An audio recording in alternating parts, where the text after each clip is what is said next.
kau pergi ke Sungai Yordan, Molok 7 kali, bandingkan.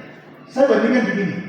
Sekarang nama, 1 kali dia Molok turun, naik, masih biasa. 2 kali Molok turun, naik. 3 kali, 4 kali, 5 kali. 6 kali tidak ada perubahan, masih biasa-biasa. Sekarang 31 kali lagi.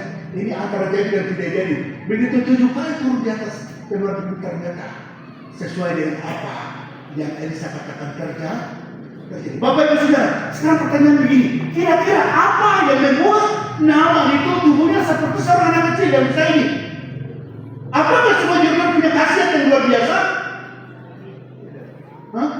Kalau saya bilang semua Yordan yang punya khasiat luar biasa, hari ini semua orang akan berbondong-bondong ke Sungai Yordan untuk disembuhkan. Ya kan? Pasti kita yang sakit ini cari uang banting turun sana untuk disembuhkan. Kita pergi ke Sungai Yordan di Israel untuk kita molor di sana 7 kali seperti Elisa supaya kita disembuh. Tapi khasiatnya di mana? Kata-kata Elisa, amin. Apa yang Elisa katakan dan Naaman dengar lalu mengaku. Jadi ada sinkron, koneksi antara apa yang Elisa katakan dan Naaman laku. Maka mujizat terjadi. Pokoknya Bapak Ibu Saudara yang dikasih diberkati Tuhan. Nah, sedikit lagi saya akan akhiri. Saya pikir apa yang saya mau bicara sudah saya bicara. Tapi begini, Bapak Ibu Saudara yang dikasih diberkati Tuhan, yang pernah kita anggap remeh dengan firman. Katakan amin. Amin. Amsal pasal 13 ayat 13 berkata, jangan pernah meremehkan firman. Jangan pernah anggap remeh dengan firman. Ya. Siapapun yang menyampaikan firman, Bapak Ibu Saudara boleh lihat saya, remehkan saya, tapi firman tidak boleh diremehkan. Tidak ada yang bilang amin yang dapat saya kira Bapak. Amin. Siapapun yang ada di sini, kita boleh remehkan dia karena manusia, tapi firman tidak bisa kita remehkan.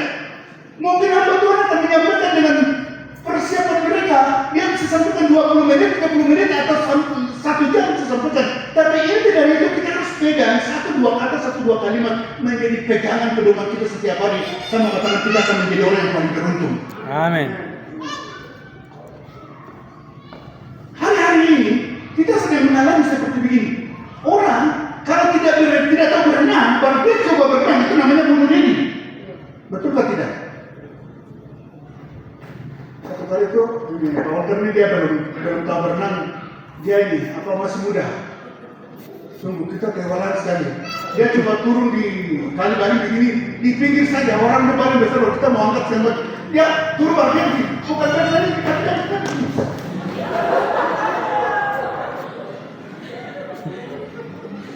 Iya. Dan itu artinya begini, kita tidak tahu berenang, baru coba kita itu artinya mati bodoh. Amin. Hari ini karena kita tidak tahu firman, maka kita tidak bisa lakukan apa-apa. Jadi begini, segala sesuatu yang Tuhan lakukan, sebelum Tuhan lakukan dia sudah bicara dalam firman. Jadi apapun yang terjadi dalam hidup manusia itu bagian dari penggenapan firman. Terima kasih, kita mau bilang amin juga terhadap. Jadi firman itu ditulis untuk bikin api dalam hidup kita. Siapa yang mengerti, kita akan mengalami.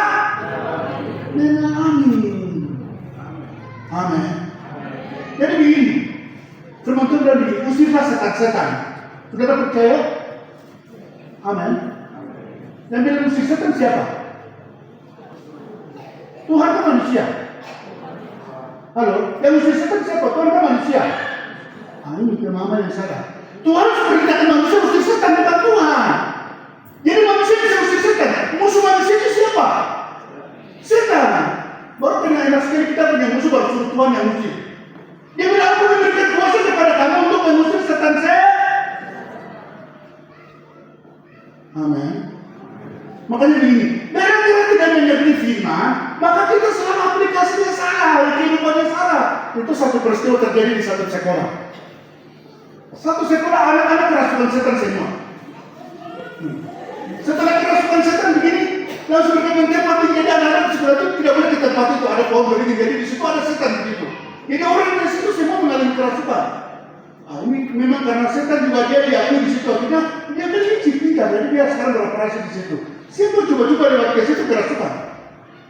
Dan satu saat sekolah itu sedikit ini, jadi sekolah karena satu aliran gereja, jadi mereka bawa, jadi waktu itu orang kerasukan selesai, langsung mereka bawa salib, baru mereka taruh salib di kepala begitu tambah jahat. Setan tidak takut salib, amin. Kalau emas apa, dia tidak takut, tapi dia takut orang yang di dalamnya ada Tuhan, ada Roh Kudus. Akhirnya mau atas tidak bisa, akhirnya sudah orang kerasukan untuk mereka ikat kaki, tangan, semua mereka ikat.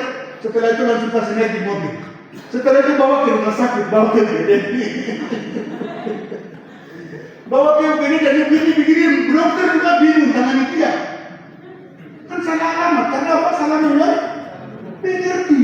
Orang kerasukan setan harus didoa, dilepaskan. Tapi bawa ke rumah sakit, dokter mau lepaskan dia bagaimana?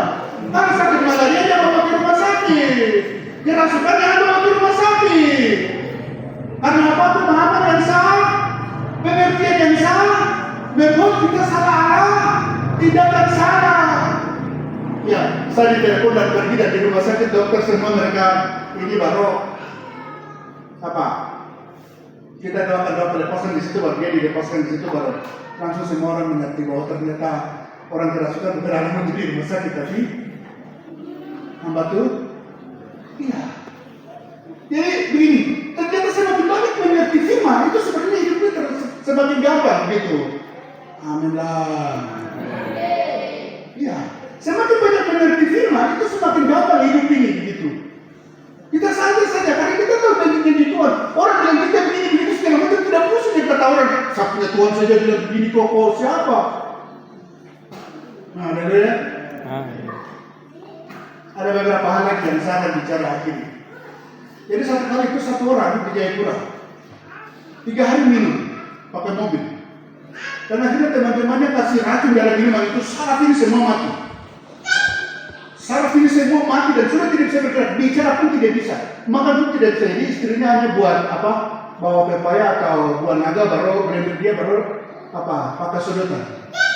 Karena kami diminta untuk pelayanan, saya pergi dan saya tidak doakan.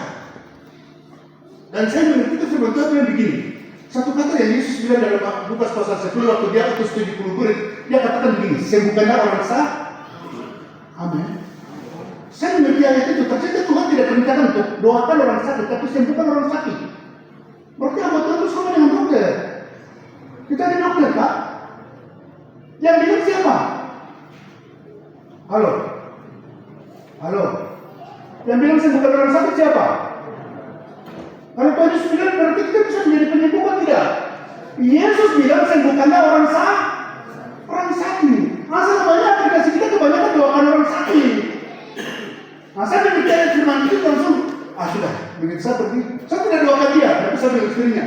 Dia bisa dengar atau tidak? Bapak mungkin dia bisa dengar, karena waktu kita bilang dapat dia tulis begini. Dia bisa bicara tidak? Dia bicara satu kalimat, mungkin bisa 2 kata begitu. Oke, puji Tuhan. Kalau bisa dengar, bisa dengar. Sebelum mau mati atau hidup itu urusan dia dengan Tuhan. Yang penting saya akan berdoa supaya hari ini dia bisa terima Yesus, dia bisa bertobat, dia bisa berubah. Kalau besok mati tidak apa-apa dia masuk surga begitu. Dia sudah dengar. Setelah itu langsung doakan Tuhan terima kasih kalau semua Tuhan izinkan terjadi. Setelah itu berdoa mengucap syukur kalau Tuhan mau sembuhkan dia mau sembuh kalau tidak. Selesai langsung berdoa mengucap syukur, istri siapkan kopi, langsung kita minum kopi selesai saja. Begini baca dia langsung bangun dari tempat tidur tiba-tiba langsung pergi ke kamar mandi. Istrinya marah orang ajar. Selama ini dia tipu-tipu kita.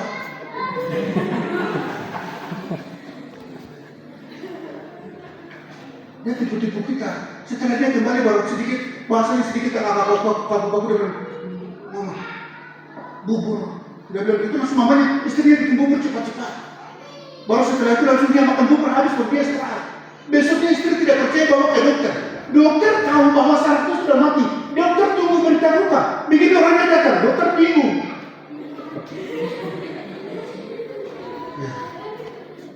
Dokter bingung. Tapi mereka bersaksi bahwa ini yang Tuhan kerjakan. Jadi begini, hidup ini sederhana, mengerti firman saja, amin. Jadi makanya jangan anggap remeh dengan firman. Dia membaca Alkitab dengan firman. Hati itu kan terang banyak digabus dengan firman Tuhan. Banyak hamba Tuhan yang dipakai Tuhan, mereka bicara firman Tuhan yang diurapi, penyingkapan, pengalian baru untuk kita lakukan. Banyak kita pergunakan untuk hal yang positif. Saya mau akhiri, tapi saya cerita satu dulu ya. Halo. Di sini ada Pak Kafas tidak? Tidak ada, belum ada ya. Ini kita punya pengalaman waktu dulu kecil-kecil. Kita dulu kecil-kecil, baru kita main. Orang mamanya bilang itu polok-polok. Bahasa Indonesia apa? Iya, seliding kan, dijelidik. Jadi begini, di Pisuk itu kalau kita pergi ke posisi sebelum jembatan itu sebelah kanan, itu ada bagian bawah, di situ ada kolam alam. Jadi di kolam alam itu kita main namanya polok-polok.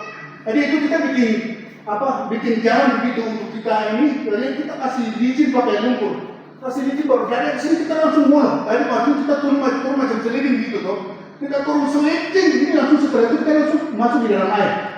Setelah itu di dalam air itu molo itu kita bertanding siapa yang punya molonya paling jauh, muncul paling jauh gitu. Kita bermain, baru ini satu perempuan, maaf ini perempuannya ada satu di keluarga, dia orang Ambruk, baru ada di situ. Jadi dia lihat, dia pergi nonton perempuan ini, dia baru kali. Bapak ini akan doa.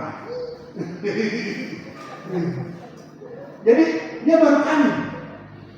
Dia lihat kita main asik, itu dia nonton. Selesai langsung dia mau coba lagi. Dia mau coba satu kali langsung dia turun. Ini jadi satu kali dia turun terus. Setelah itu langsung dia molor.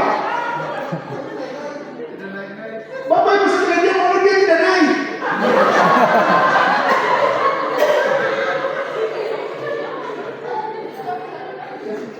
Ini bukan orang ini pencerita orang ini kisah nyata. Dia tidak naik, jadi kita semua nonton. Jadi kita cerita begini, sungguh ternyata ini orang Ambruk ini dia lebih jago mula daripada kita ya. Kan kita kan polos-polos kecil-kecil. Tapi ada yang bilang, tidak, itu dia bisa jalan lewat bawah-bawah, karena sampai pulang ke Ambruk bisa juga.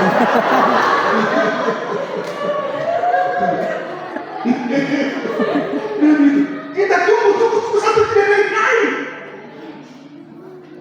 Akhirnya langsung kita pergi kembali ke orang tua bertanya, kita bilang pakai bahasa, itu perempuan tuh, biar molot satu kali tuh kita polok-polok, main seliding, baru dia tenggelam, tapi dia tidak naik, mungkin dia langsung lewat, karena kan ada ceritanya begini, kita biasa dengar orang dari Yali itu kan mereka ada bisa terbang juga,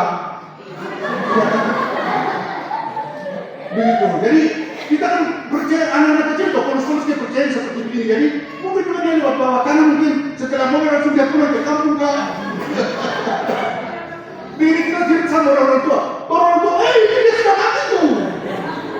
Setelah datang cari diri betul dia sudah mati di bawah. Angkat baru kita bangun. Artinya begini, amin. Halo. Itu yang saya mau katakan begini. Kita tidak mengerti kalau kita mau melakukan sesuatu tidak mungkin. Amin. Itu seperti orang yang tidak tahu berenang baru molo akibatnya bunuh diri. Artinya begini. Hari ini kita mau melakukan segala sesuatu tanpa pemahaman, pengertian yang benar, itu semestinya kita sedang bunuh diri dan kita tidak bisa melakukan apa-apa. Makanya hari ini saya mau pastikan, Bapak Ibu Saudara, belajar firman, dengar firman baik-baik, mengerti firman baik-baik. Bahkan itu saya tidak, segala sesuatu yang kita melakukan sebelum melakukan bela. Halo, saya selalu bilang begini, saya dalam pelayanan saya selalu bilang begini. Kita bisa sekolah, tapi orang sekolah belum tentu belajar, tapi orang belajar bisa sekolah. Ya kan? Ini sudah mulai keluar lagi, tapi tidak apa-apa. Masih serius, jadi izinkan saya bicara sedikit lagi dulu. Kalau ada masalah jadi. Belajar itu semua bisa. Orang tidak sekolah juga bisa belajar. Ibu-ibu di rumah juga, di dapur juga bisa belajar. Amin lah. Semua bisa belajar. Makanya hari ini saya sedikit itu saya bicara di anak-anak sekolah belajar mahasiswa. Makanya kamu jangan sekolah gitu. Sekolah kalau tidak belajar percuma. Ya kan? Gara-gara sekolah saya tidak belajar, makanya apa? Orang bilang skripsi pakai otak orang lain. Itu namanya sekolah atau belajar? Sekolah, tidak belajar kan? Tapi kalau belajar kita akan tahu dan tidak tahu menjadi tahu. Orang di Papua ini kan kebanyakannya hanya sekolah saja, ya kan? Makanya sarjana ekonomi tapi tidak tahu usaha. Sarjana ekonomi bermain togel lagi. Ya kan? Belajar ekonomi apa? Iya kan? Ya ini sudah keluar lagi, tapi tidak apa-apa, saya ada kesempatan jadi saya biasanya pendam-pendam jadi bicara sedikit dulu. Iya kan? Saya banyak sudah marah-marah tua. Satu tahun itu sarjana pertanian, orang pegunungan ini bisa keluar sampai 100 orang. lulusan sarjana pertanian. Timika, saya dengar, Timika itu satu hari sayur buah dari Surabaya datang itu 2 kapal. Bandingan. Sementara Wamena tanah yang kosong nonton sayur dari TV. Halo. Halo. Nah, sekarang tanya yang subur nonton sayur dari mana? Ini satu minggu 2 kali kah? Kapal itu hanya isinya sayur, Bu. Pertanyaan saya, kita bisa hasilkan sayur atau tidak?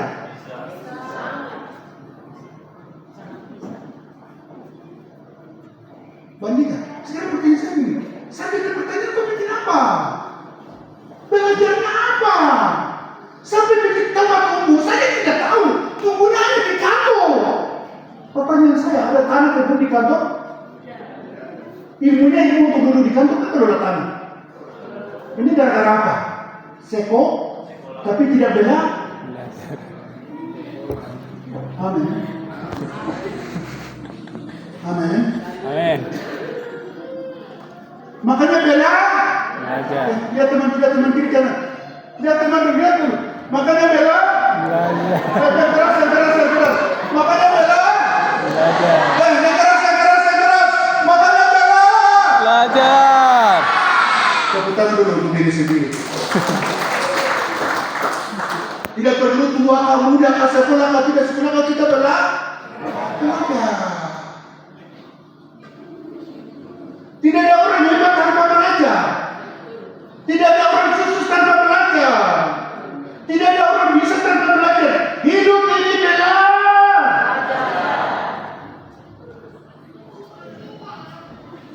Haleluya. Bapak Gembala, saya kasih kesempatan.